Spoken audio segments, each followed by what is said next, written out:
പിന്നെ മറ്റൊരു കാര്യം എനിക്ക് ഫീൽ ചെയ്തത് പുള്ളിയുടെ ഒരു ശാന്തതയാണ്. നമ്മൾ ശ്രദ്ധിച്ചാൽ മതി, ഏതൊരു സിറ്റുവേഷനിലും പുള്ളി ഒത്തിരി എക്സൈറ്റഡ് ആയിട്ടോ അല്ലെങ്കിൽ ഒത്തിരി വൈഡായിട്ടൊന്നും നമ്മൾ കണ്ടിട്ടില്ല.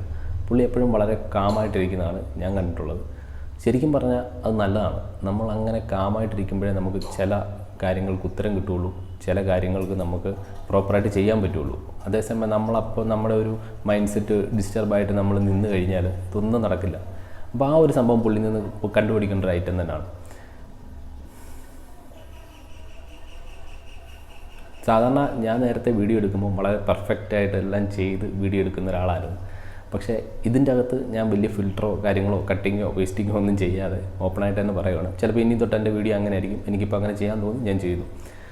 അപ്പോൾ നമ്മുടെ ഈ ചാനലിലെ വീഡിയോ കണ്ടുകൊണ്ടിരിക്കുന്ന ആൾക്കാർ, ഇപ്പോൾ സഞ്ജു സാംസൻ്റെ കേസ് പറയാൻ വേണ്ടി മാത്രമല്ല, എനിക്കതിൽ നിന്നൊരു പെട്ടെന്നൊരു മോട്ടിവേഷൻ കിട്ടി. പുള്ളിയുടെ ആ ഒരു കൺസിസ്റ്റൻസി കണ്ടിട്ട് നമ്മളും ഇങ്ങനെ പല കാര്യങ്ങളും തുടക്കം ഇട്ടിട്ട് അത് ഡ്രോപ്പ് ചെയ്തിട്ടുണ്ടല്ലോ എന്നുള്ള ഒരു തോന്നിയപ്പോൾ ഞാനൊരു വീഡിയോ ഇട്ടാണ്. അപ്പോൾ നമ്മുടെ ഈ ചാനലിനായിട്ട് ആദ്യം വരുന്നവരാണെങ്കിൽ ജസ്റ്റ് ഒന്ന് സബ് ചെയ്ത് വെക്കുക. അപ്പോൾ എൻ്റെ തോട്ട്സുകളും എനിക്ക് ചെയ്യാൻ തോന്നുന്ന കണ്ടൻറ്റുകളൊക്കെ ഞാൻ ചെയ്യും. ഇഷ്ടപ്പെട്ടെങ്കിൽ സപ്പോർട്ട് ചെയ്യുക. Okay, thank you.